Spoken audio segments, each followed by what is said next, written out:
Comment le déficit de la France s'est dégradé ces 5 dernières années? On vous explique ça en quelques secondes. En 2020, la crise du Covid-19 détériore le déficit de l'ensemble des pays européens. Celui de la France atteint 8,9% du PIB.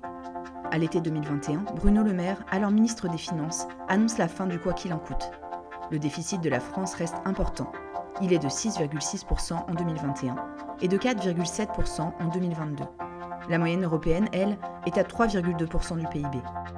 L'administration alerte à plusieurs reprises le gouvernement, entre le 30 octobre et le 7 décembre 2023. Mais ces alertes ne sont pas prises en compte.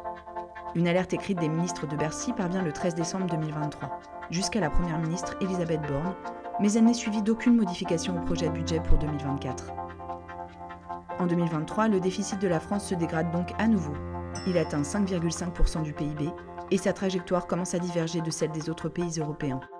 En mars 2024, c'est au tour de la Commission des finances du Sénat de réclamer un budget rectificatif, demande refusée par le Premier ministre ainsi que le Président de la République. 3 mois plus tard, la dissolution de l'Assemblée nationale et l'absence de Premier ministre retardent le redressement de la situation. Le 10 octobre 2024, le nouveau gouvernement de Michel Barnier prévoit un déficit à 5% du PIB en 2025.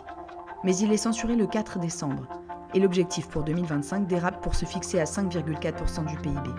Et alors que l'année 2024 marque un rétablissement budgétaire pour les pays européens, le déficit de la France, lui, s'aggrave. Il est à 6% du PIB.